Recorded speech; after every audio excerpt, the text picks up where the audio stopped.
When I was young, Lorsque j'étais jeune, I loved playing sports j'aimais faire du sport and have many memories, et j'en ai beaucoup de bons souvenirs. but not all of them were. Mais tous ne sont pas agréables. I remember one day after Je me souviens qu'un jour, mon équipe de football américain a perdu un match difficile. Je suis rentré chez moi découragé. Ma mère était là. Elle a écouté ma triste histoire. Elle enseignait à ses enfants à croire en eux, à se faire confiance les uns aux autres, à ne pas tenir les autres pour responsables de leur malheur et à faire de leur mieux dans tout ce qu'ils entreprenaient. Lorsque nous tombions, elle attendait de nous que nous relevions et que nous repartions. Le conseil qu'elle m'a donné alors ne m'a donc pas entièrement surpris. Je m'en suis souvenu toute ma vie. Elle m'a dit, Joseph, prends les choses comme elles viennent et aime-les. J'ai souvent réfléchi à ce conseil. Je pense qu'elle a peut-être voulu dire qu'il y a toujours des hauts et des bas dans la vie, et des moments où les oiseaux semblent ne pas chanter, ni les cloches résonner. Pourtant, en dépit du découragement et de l'adversité, les personnes les plus heureuses sont celles qui ont l'art de tirer les leçons des moments difficiles, devenant ainsi plus fortes, plus sages et plus heureuses. Certaines personnes pourraient croire que les autorités générales éprouvent rarement de la peine, de la souffrance et du chagrin, si seulement c'était vrai.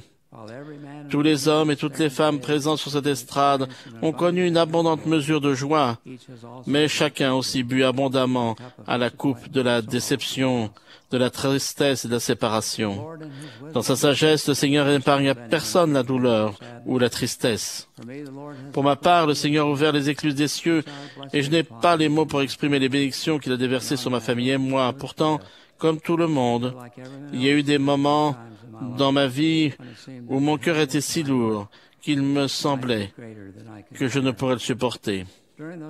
À ces moments, je repense cette période tendre de ma jeunesse, quand les grandes tristesses étaient dues à la perte d'un match de football. J'étais alors loin de me douter de ce qui m'attendait dans les années à venir, mais chaque fois que je traversais des moments de tristesse et de chagrin, les paroles de ma mère me revenaient souvent. Prends les choses comme elles viennent et aime-les. Comment pouvons-nous aimer les jours qui sont remplis de tristesse? Nous ne pouvons pas, du moins pas sur le moment même. Je ne pense pas que ma mère nous conseillait de refouler le découragement ou de nier la réalité de la souffrance. Je ne pense pas qu'elle nous conseillait d'étouffer les vérités désagréables sous un simulacre de bonheur. Ce que je crois, c'est que notre façon de réagir face à l'adversité peut être un facteur majeur de bonheur et de réussite dans la vie. Si nous abordons l'adversité avec sagesse, nos moments les plus difficiles peuvent être des moments de très grande progression, qui, à leur tour, peuvent nous conduire à des moments de grand bonheur. Au fil des années, j'ai appris différentes choses qui m'ont aidé pendant les moments d'épreuve. C'est de cela que je voudrais vous parler. La première chose que nous pouvons faire, c'est apprendre à rire. Est-ce que vous avez déjà vu un automobiliste en colère qui, lorsque quelqu'un d'autre fait une erreur, réagit comme si cette personne avait porté atteinte à son honneur, à sa famille, à son chien, à tous ses ancêtres jusqu'à Adam?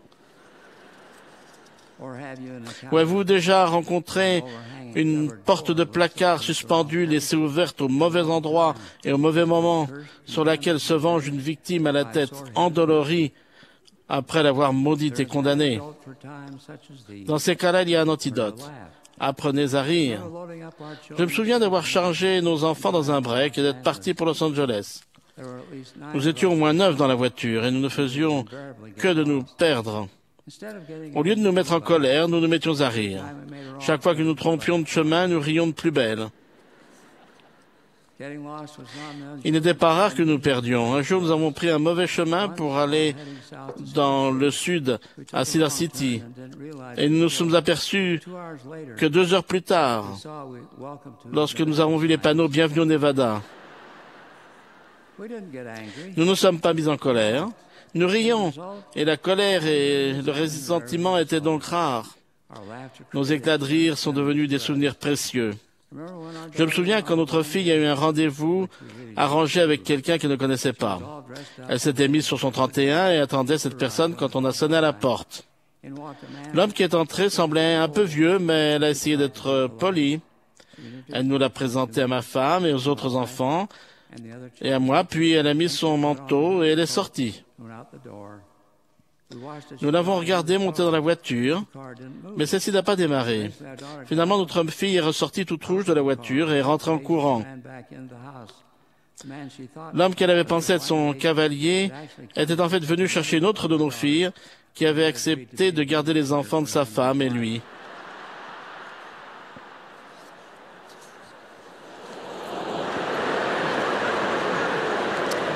We all had a good Nous laugh avons over tous that. bien ri. In fact, we couldn't stop. En fait, nous n'arrivions pas à nous arrêter de rire.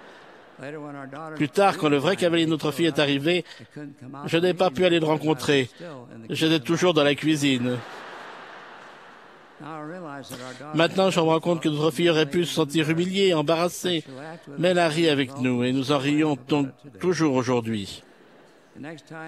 La prochaine fois que vous êtes tenté de grogner, essayez de rire à la place.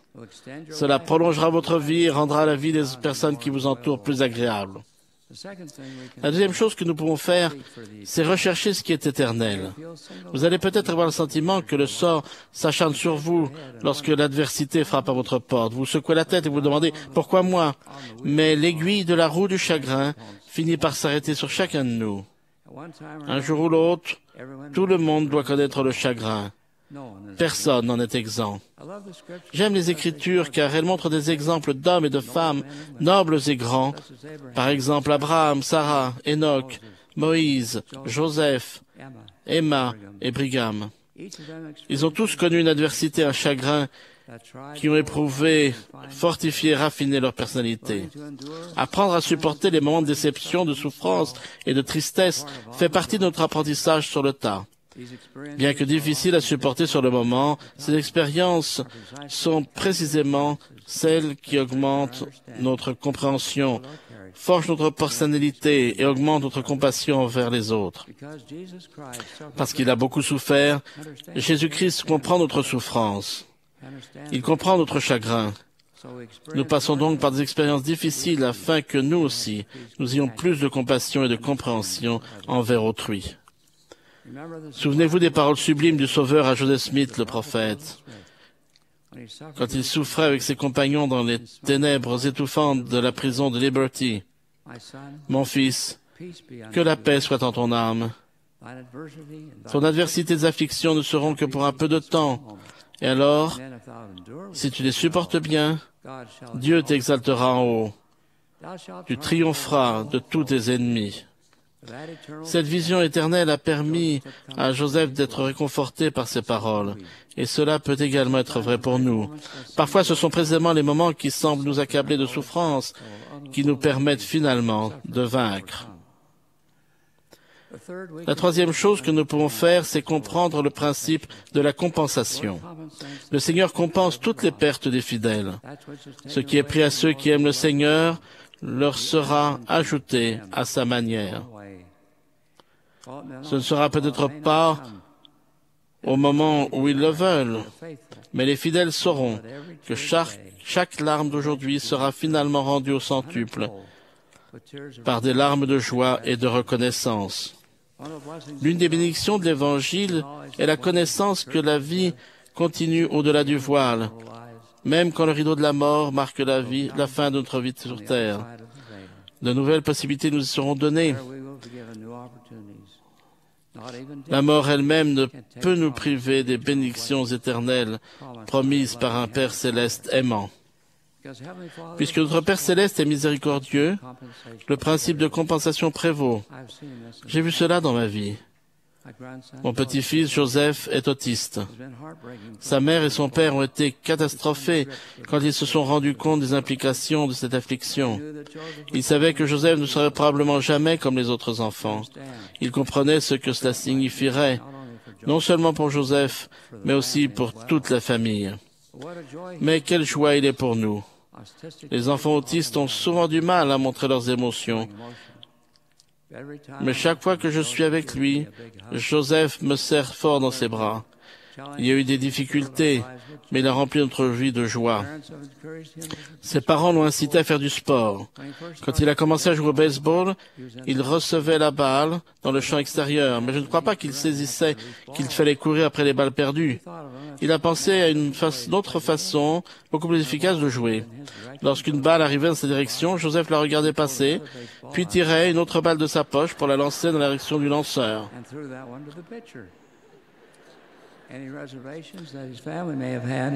Tous les doutes que sa famille a pu avoir en élevant Joseph, tous les sacrifices qu'elle a pu faire ont été compensés au centuple.